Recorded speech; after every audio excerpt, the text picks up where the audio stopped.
The Architecture of Connection, Differentiating Fantasy from Reality, a talk for the modern soul. We live in an era where hearts can meet long before faces do. Through screens, letters, or shared ideas, we often find ourselves crossing paths with people who seem to see us in ways our daily lives sometimes overlook. If you find yourself in this space, where a connection is deepening but your life is already rooted, this is how we navigate that terrain with mindfulness and integrity. 1. The mirror of fantasy. First, we must acknowledge a fundamental human truth. We are storytellers. When we connect with someone outside of our physical reality, our minds naturally fill in the blanks with perfection. This is the fantasy. In middle age, we often project onto a new person the parts of ourselves we feel have gone dormant. We don't just see the other person, we see a version of ourselves that feels younger, more understood, or more exciting. But you must remember, a connection without the mundane is not a complete connection. It lacks the friction of real life, the bills, the sickness, the disagreements, and the aging. Fantasy is a beautiful garden, but you cannot live there. It has no roof. 2. Respecting the hearth. For those of you who have a stable marriage, a family, and a long-term love, that is your hearth. A hearth provides steady, consistent warmth. It is built over decades of shared reality.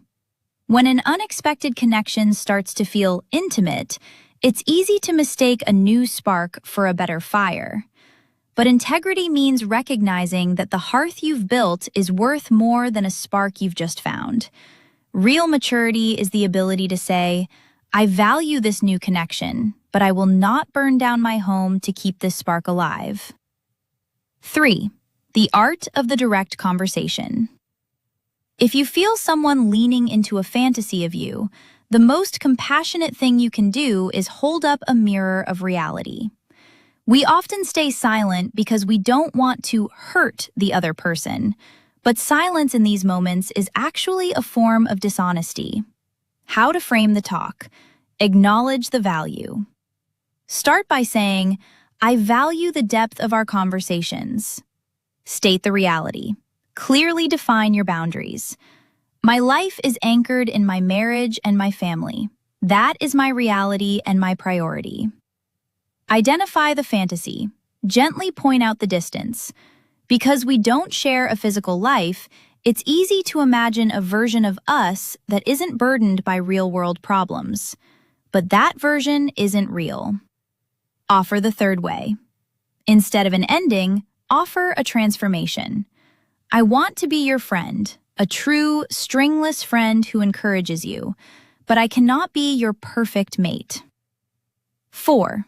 The beauty of soul friendship. We have been taught that intimacy must always lead to romance. That is a limitation.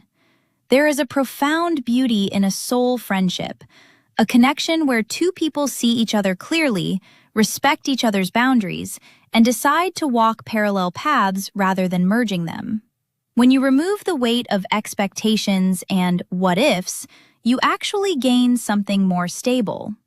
You gain a witness to your life who asks for nothing in return. The takeaway for everyone.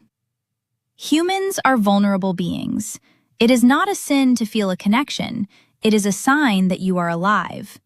But the mark of a seasoned, mindful person is the ability to differentiate a moment from a life. Respect yourself enough to stay true to your commitments. Respect the other person enough to tell them the truth. And respect the connection enough to let it be exactly what it is, a brief, beautiful intersection of two souls, without trying to turn it into a destination it was never meant to be. You can leave these conversations with your head held high, knowing that you chose honesty over ego and reality over illusion. That is where true peace lives.